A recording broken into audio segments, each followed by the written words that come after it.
Perkenalkan, nama saya Lista Marliani. Saya dari Fakultas Syariah jurusan Hukum Keluarga. Di video kali ini saya akan memaparkan tugas individu untuk Mahat Intensif tahap 5 yang bermateri tentang akhlak.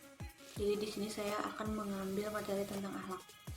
Sebelum membahas lebih jauh apa itu tentang akhlak, alangkah baik untuk mengetahui pengertian dari akhlak itu terlebih dahulu. Secara singkat, akhlak adalah tingkah laku yang dilakukan berulang kali. Terdapat dua macam. Yang pertama ada akhlakul mahmudah, yang kedua ada akhlakul mazmumah. Nah, jadi langsung saja kita masuk ke materi tentang akhlak. Akhlak secara terminologi itu berarti tingkah laku seseorang yang didorong oleh suatu keinginan secara sadar untuk melakukan perbuatan, misalkan perbuatan yang baik atau perbuatan yang buruk. Nah, akhlak merupakan bentuk jamak dari kata khuluq, berasal dari bahasa Arab yang berarti perangai, tingkah laku, atau tabiat. Cara membedakan akhlak, moral, dan etika yaitu yang pertama itu dalam etika, untuk menentukan nilai perbuatan manusia baik atau buruk perbuatan manusia itu tadi menggunakan tolak ukur akal pikiran atau rasio atau rasional. Sedangkan dalam moral dan susila menggunakan tolak ukur norma-norma yang tumbuh dan berkembang dan berlangsung dalam masyarakat, yaitu seperti adat istiadat. Dan dalam akhlak menggunakan ukuran Al-Quran dan Al-Hadis untuk menentukan baik buruknya. Di sini ada juga macam-macam akhlak, yaitu dua. Yang pertama akhlak terpuji, yaitu akhlakul mahmudah itu tadi. Yang kedua akhlak tercela, akhlakul mazmumah. Itu sudah saya jelaskan di bagian atas. Nah, terus di sini ada ruang lingkup akhlak. Yang pertama ada akhlak pribadi, yang kedua ada akhlak berkeluarga, yang ketiga ada akhlak bermasyarakat, terus yang keempat akhlak bernegara, yang kelima ada akhlak beragama. Terus di sini ada tujuan akhlak. Akhlak ini juga bertujuan untuk menjadikan manusia sebagai makhluk yang lebih tinggi dan sempurna dan membedakannya dari makhluk-makhluk yang lainnya. Terus di sini ada juga saya akan bahas faktor-faktor dari berasal dari mananya akhlak tersebut. Faktor berasal dari luar dirinya. Adapun faktor berasal dari luar diri kita sendiri. Nah, secara langsung atau tidak langsung, disadari atau tidak, semua yang sampai kepadanya merupakan unsur yang membentuk akhlak itu tadi. Faktor-faktor tersebut yaitu yang pertama di sini ada faktor keturunan, yang kedua ada faktor lingkungan, terus yang ketiga ada faktor rumah tangga, yang keempat faktor sekolah, yang kelima faktor pergaulan kawan atau sahabat, yang keenam ada penguasa atau pemimpin. Nah, terus Islam menginginkan suatu masyarakat yang berakhlak mulia. Tentu saja di mana-mana kita pasti menginginkan seorang ataupun masyarakat di luar sana untuk memiliki akhlak yang mulia. Nah, akhlak mulia ini sangat ditekankan karena di samping akan membawa kebahagiaan bagi individu ataupun orang banyak, juga keluarga dan di sekeliling kita. juga sekaligus kebahagiaan bagi masyarakat pada umumnya. Dengan kata lain, bahwa akhlak utama yang ditampilkan seorang tujuannya itu adalah untuk mendapatkan kebahagiaan di dunia dan di akhirat. Jadi tentu saja kita sebagai individu atau perorangan bisalah untuk menumbuhkan rasa menjadikan diri untuk akhlak mulia itu tadi dari diri kita sendiri dulu, baru kita mengembangkan untuk orang lain atau masyarakat lainnya.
Dan juga pada zaman jahiliyah, keadaan akhlak yang sangat semeraut tidak baik, mereka melakukan hal-hal yang salah seperti minum beralkohol dan berjudi.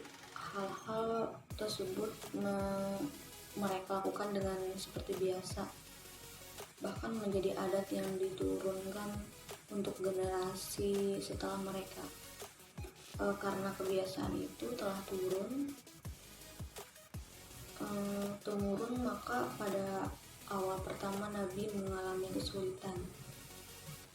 Masalah akhlak menjadi ukuran tinggi rendahnya derajat seseorang. Sekalipun orang dapat pintar setinggi langit, tetapi jika suatu melanggar norma agama atau melanggar peraturan pemerintah, maka ia dapat dikatakan seseorang yang mulia. Akhlak tidak hanya menentukan tinggi derajat seseorang, melainkan juga masyarakat. Itu tadi, masyarakat yang hanya menentukan tinggi derajat seseorang, melainkan juga masyarakat yang terhormat adalah masyarakat yang terdiri dari orang-orang yang berbudi pekerti baik. Sebaliknya juga, masyarakat yang beranggotakan orang yang suka melakukan perampokan, kejahatan, penodongan, dan berbagai macam kemaksiatan tidak dapat dikatakan sebagai masyarakat yang baik. Bahkan masyarakat yang demikian dapat dikatakan masyarakat yang baik. Bahkan masyarakat yang demikian dapat menghambat kemajuan pembangunan dan dapat menyusahkan pemerintah dan bangsa. Penelitian ini akan sedikit membahas tentang beberapa pengetahuan tentang konsep pembentukan akhlak yang baik.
macam prinsip yang paling mendasar dalam ajaran Islam yang mesti tertanam dalam setiap pribadi Muslim, yaitu yang pertama ada akidah, syariah, dan ihsan.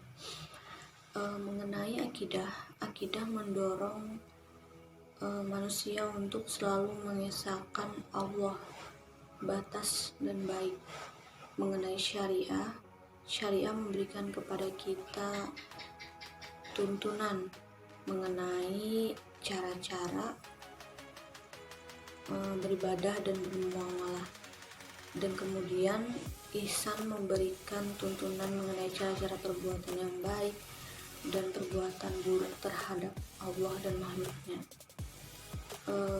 Persoalan akhlak harus menjadi sifat utama dalam setiap individu untuk mendorong segala macam perbuatannya dan tidak akan berhadapan manusia oleh keburukan moral manusia, sehingga harapannya untuk mencapai kebahagiaan dalam hidupnya tidak akan tercapai.